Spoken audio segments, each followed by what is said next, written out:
अध्याय 11 magic artefact. अगली सुबह लब की आंखें पूरे शरीर में दर्द के साथ खुली, खासकर उसके कंधों और बाहों में तेज अकड़न थी। सुप्रभात लब, रिद्धिमा ने उसके जागते ही कहा। पहली बार जिम शुरू करने के बाद जितना दर्द हुआ था उससे भी ज्यादा दर्द हो रहा है। लब ने कराहते हुए कहा, दर्द हो सकता है, लेकिन अगर तुम जल्दी नहीं उठे तो स्कूल के लिए देर हो जाएगी। रिद्धिमा बोली, क्या अभी कितना समय हुआ है? ठीक 7 बजे। लब ने गहरी सांस छोड़ी। कुछ सेकंड खुद को तैयार करने के बाद वह बिस्तर से उठा और चेहरा धोने चला गया। 5 मिनट बाद वह तैयार होकर प्राचीन शिष्य निवास से बाहर निकल गया। रास्ते में रिद्धिमा अचानक बोली, क्या तुम्हें पता है कि तुम नींद में बातें करते हो? सच में? मैं क्या बोल रहा था? लब ने उत्सुकता से पूछा। तुम मैजिक इस्तेमाल करने का सपना देख रहे थे ना? रिद्धिमा हंसने लगी। पूरी रात तुम जोर जोर से अंधकार बाण और ब्लैक फ्लेम चिल्लाते रहे। कुछ देर बाद लब अपनी कक्षा में पहुंचा, होमरूम शुरू होने से ठीक 3 मिनट पहले। सुप्रभात लब। जैसे ही वो दरवाजे से अंदर आया, उसके सहपाठियों ने मुस्कुराते हुए उसका स्वागत किया। सुप्रभात सभी को, लब ने हल्की असहज मुस्कान के साथ जवाब दिया। अपनी पुरानी दुनिया में उसे कभी क्लासमेट्स को जवाब देकर ग्रीट करने की आदत नहीं थी। कल रात अच्छी नींद आई लब? एक छात्र ने पूछा। हाँ, बिल्कुल लकड़ी की तरह सोया। उसने सिर हिलाया। अच्छी बात है। अगर मुझे 1 महीने बाद कार्तिक से लड़ना होता तो मैं तो ठीक से सो भी नहीं पाता। धत तेरे की, सुबह सुबह इतनी बुरी बात क्यों याद दिलानी थी? लब मन ही मन रो पड़ा। तुम कार्तिक से लड़ने वाले हो? ये तो सरप्राइजिंग है। तुम मुझे लड़ाकू टाइप के नहीं लगते। रिद्धिमा ने पहली बार कार्तिक वाली चुनौती के बारे में सुनकर कहा। मुझे पता है तुम प्रतिभाशाली हो, लेकिन सिर्फ टैलेंट काफी नहीं है। अगर तुम्हें कार्तिक जैसे व्यक्ति को हराना है तो तुम्हें बहुत मेहनत करनी होगी। उसके पास मैजिक और कॉम्बैट का 15 साल से ज्यादा अनुभव है, जबकि तुमने तो बस कल शुरू किया है। लब ने धीमी आवाज में सांस छोड़ी। मेरे पास कोई और विकल्प नहीं था। चाहे मैं चुनौती स्वीकार करता या नहीं, मुझे उससे लड़ना ही पड़ता। फर्क सिर्फ इतना होता कि लड़ाई कब होती। अगर मैं मना कर देता तो वो वही मुझसे लड़ पड़ता। चिंता मत करो, रिद्धिमा आत्मविश्वास से बोली। जब तक मैं तुम्हारी टीचर हूँ, तुम 1 महीने में कार्तिक को हरा दोगे। हाँ, जबकि मैं पब्लिक में मैजिक इस्तेमाल ही नहीं कर सकता। लब ने मन ही मन सिर हिलाया। होमरूम खत्म होने के बाद प्रोफेसर जास्मीन ने पहली कक्षा शुरू की। लब, क्या तुम ये सवाल हल कर सकते हो? उन्होंने दिन का पहला प्रश्न उसी से पूछा। हाँ, लब अपनी सीट से उठा और बोर्ड के पास चला गया। कुछ ही क्षणों में उसने परफेक्ट आंसर लिख दिया और वापस अपनी सीट पर लौट आया। जैसा मैंने सोचा था, कल की परफॉर्मेंस कोई संयोग नहीं थी। प्रोफेसर जास्मीन मन ही मन खुशी से भर उठी। ये सच में बुद्धिमान बन गया है। पहले लब पढ़ाई में खास अच्छा नहीं था, फिर भी वह उनका पसंदीदा छात्र था। अब जब वो सच में होशियार हो गया था, तो उनके मन में उसकी छवि कई गुना बढ़ गई।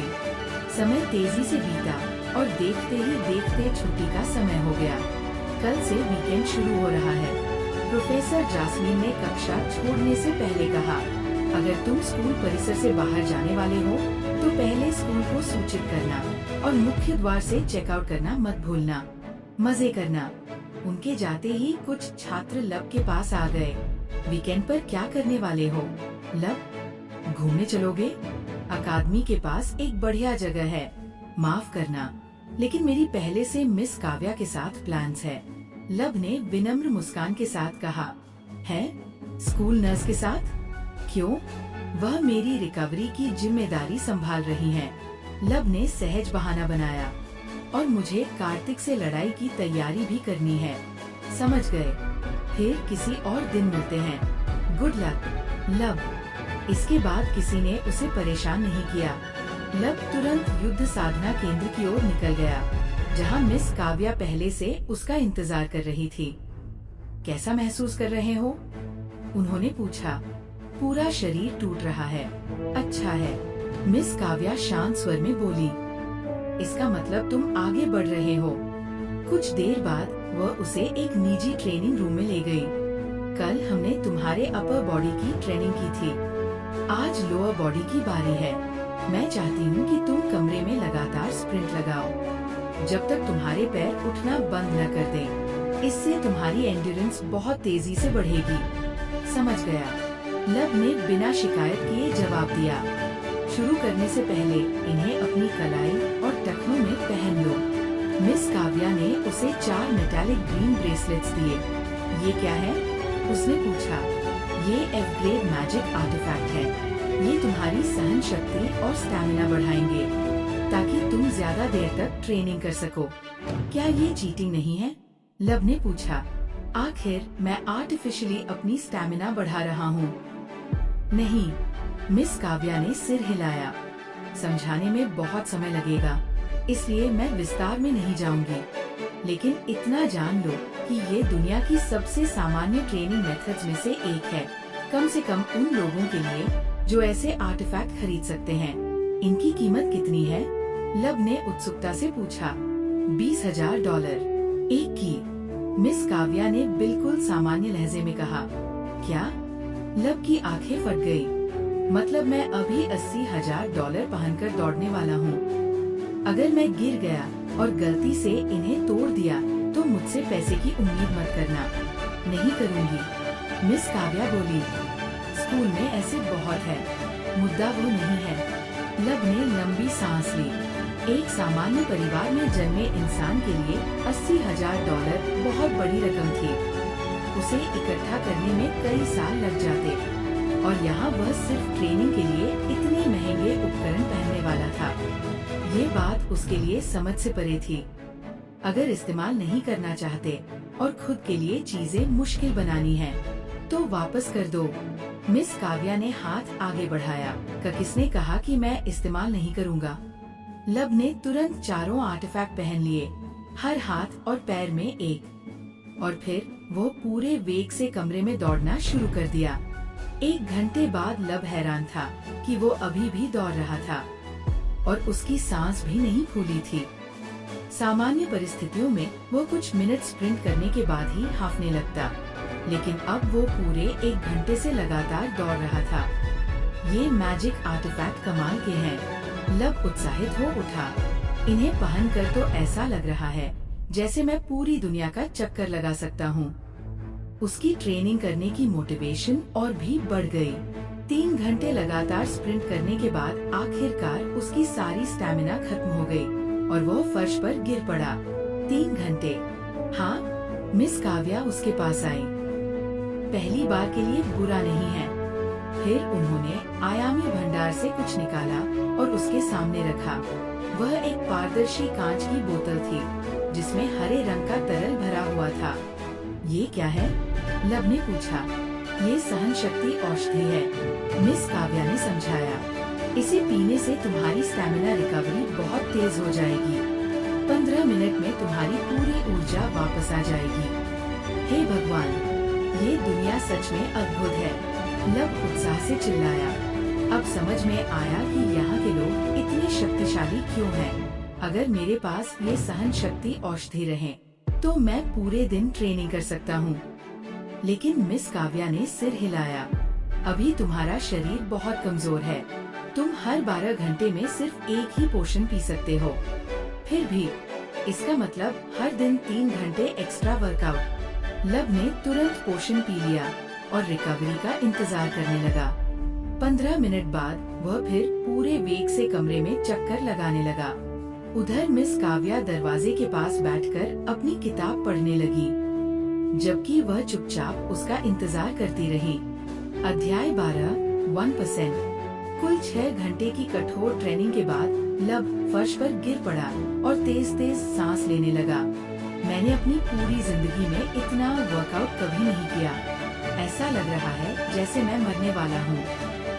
उसे अपना दिल युद्ध के नगाड़ों की तरह धड़कता महसूस हो रहा था। जब मिस काव्या ने देखा कि उसकी ट्रेनिंग पूरी हो चुकी है तो उन्होंने अपनी किताब बंद की, उसे आयामी भंडार में रखा और उसकी ओर बढ़ी। लो, इसे खा लो। उन्होंने उसकी ओर एक कैंडी जैसी चीज उछाली। आप मुझे कैंडी क्यों दे रही हैं? लब ने भौं उठाई। ये परफॉर्मेंस बूस्टिंग मेडिसिन है, मिस काव्या ने समझाया। आज की ट्रेनिंग से तुम्हारे शरीर को ज्यादा लाभ मिलेगा। लब कैंडी को देखते हुए खुद को रोक नहीं पाया। उसे ऐसा लग रहा था जैसे वह अपनी ताकत तेजी से बढ़ाने के लिए ड्रग्स और स्टेरॉइड्स ले रहा हो। ये मैजिक वर्ल्ड है, यहाँ चीजें शायद अलग तरह से काम करती होंगी। उसने मन ही मन सोचा। जब लब फिर से खड़ा होने लायक हुआ तो मिस काव्या अचानक बोली, कपड़े उतारो।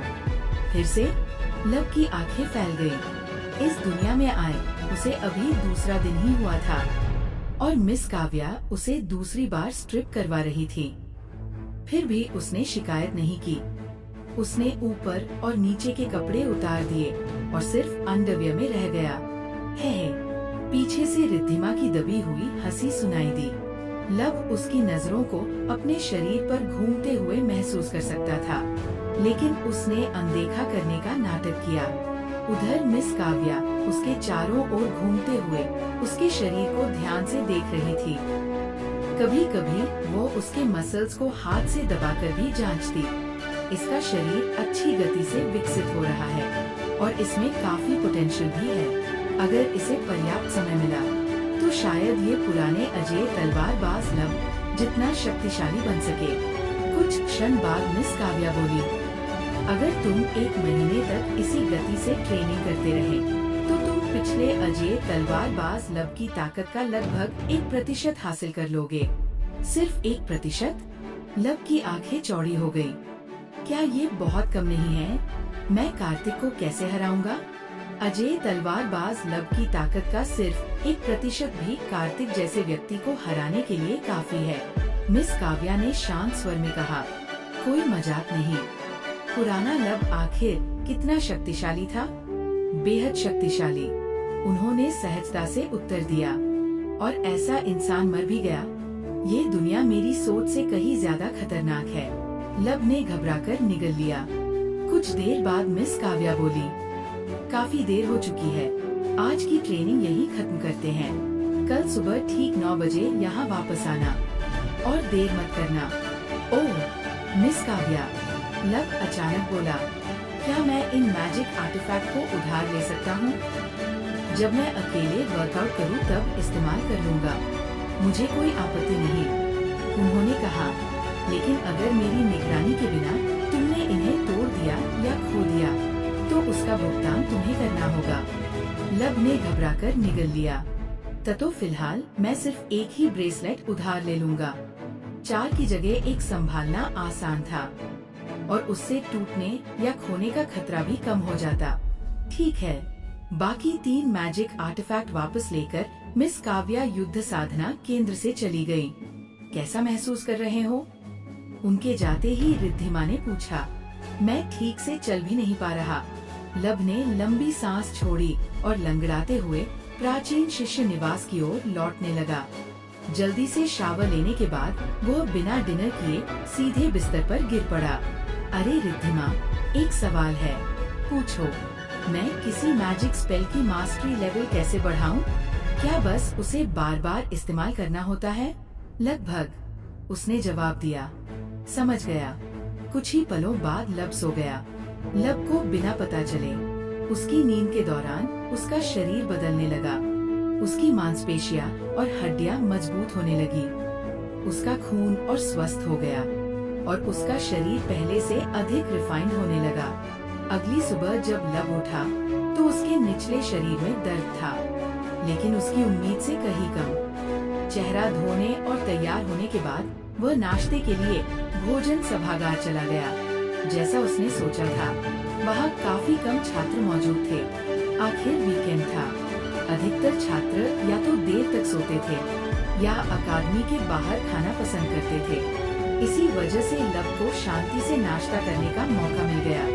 जब लगभग 9 बजने वाले थे, वह युद्ध साधना केंद्र की ओर चल पड़ा, जहाँ मिस काव्या उसका इंतजार कर रही थी।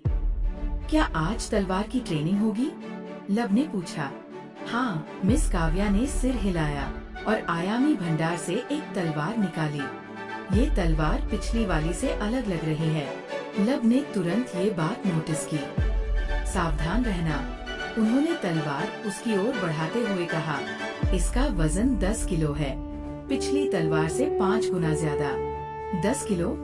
लब चौंक गया। इतनी जल्दी वजन क्यों बढ़ा रही हैं? पिछला सेशन सिर्फ तुम्हें तलवार पकड़ने और घुमाने की आदत डालने के लिए था। मिस काव्या बोली, असल ट्रेनिंग आज से शुरू हो रही है। पहले हम तुम्हारी बाजुओं की मांसपेशियों पर काम करेंगे। जब तुम आराम से 30 किलो की तलवार घुमा सकोगे, तब हम टेक्निक पर काम शुरू करेंगे। 30 किलो? ये तो पागलपन है।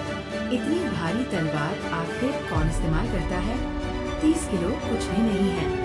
मिस काव्या ने शांत स्वर में कहा। पुराना अजय तलवारबाज लब 300 किलो की तलवार आसानी से घुमा सकता था।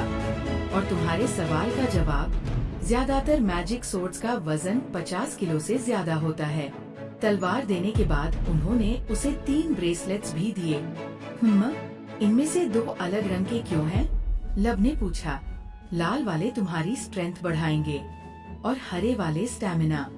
स्ट्रेंथ ब्रेसलेट्स हाथों में पहनो और स्टैमिना ब्रेसलेट्स पैरों में। ब्रेसलेट्स पहनते ही लब को 10 किलो की तलवार पकड़ना काफी आसान लगने लगा। ये ब्रेसलेट्स फिलहाल सिर्फ तुम्हारी मसल्स ट्रेनिंग के लिए है। मिस काव्या बोली, तुम्हारा असली लक्ष्य बिना ब्रेसलेट के 30 किलो की तलवार चलाना है। समझ गया। फिर लब ने अचानक पूछा, अगर कोई 4 से ज्यादा ब्रेसलेट्स पहन ले तो क्या वो बहुत ज्यादा ओवरपावर नहीं हो जाएगा? पहन सकता है, मिस काव्या ने उत्तर दिया, लेकिन चौथे ब्रेसलेट के बाद इनके इफेक्ट्स बहुत कम हो जाते हैं, इसलिए ऐसा करने का कोई खास फायदा नहीं। कुछ देर बाद लब ने पिछली बार की तरह तलवार घुमाना शुरू कर दिया। करीब 3 घंटे बाद जब उसकी स्टैमिना खत्म हो गई, तो मिस काव्या ने उसे एक सहन शक्ति औषधि दी। आगे जारी रखने से पहले मैं कुछ और जोड़ना चाहती हूँ, उन्होंने कहा। इसके बाद उन्होंने आयामी भंडार से एक अजीब वस्तु निकाली, जैसी लब ने पहले कभी नहीं देखी थी। वो वस्तु एक वयस्क इंसान जितनी ऊंची थी और आकार में मैनिक्विन जैसी दिखती थी, लेकिन जिस मटेरियल से वह बनी थी वही सबसे ज्यादा अजीब था। ये क्या चीज है? लब ने आश्चर्य से कहा। ऐसा लग रहा है जैसे जेली से बनी हो। ये स्लाइम पुतला है, मिस काव्या ने उत्तर दिया। फिजिकल अटैक से इसे लगभग नष्ट नहीं किया जा सकता। इसे मारकर देखो। लब ने सिर हिलाया और तलवार से वार किया। उसका वार पुतले के शरीर का आधा हिस्सा चीर गया, लेकिन पूरी तरह 2 भागों में नहीं काट पाया। जैसे ही उसने तलवार बाहर निकाली, पुतला तुरंत खुद को फिर से ठीक करने लगा। अब से तुम इसी पुतले पर अभ्यास करोगे, मिस काव्या बोली। इससे तुम्हारी प्रिसिशन भी बेहतर होगी। अगर तुम्हारा वार सही एंगल और पर्याप्त ताकत से नहीं हुआ, तो तुम इसे नहीं काट पाओगे। तुम्हारा लक्ष्य है हर वार में इसे पूरी तरह काटना। समझ गया। लब ने सिर हिलाया और फिर से स्लाइम पुतला पर वार करना शुरू कर दिया। कुछ वारों के बाद मिस काव्या अचानक बोली, आज हमारे पास काफी समय है। अगर तुम तलवार की ट्रेनिंग में पर्याप्त मेहनत करोगे, तो बाद में मैं तुम्हें मैजिक भी सिखा सकती हूँ। मैं इसका इंतजार कर रहा हूँ। ये सुनते ही लब की मोटिवेशन और बढ़ गई और वो पहले से ज्यादा ताकत और गति के साथ स्लाइम पुतला पर वार करने लगा।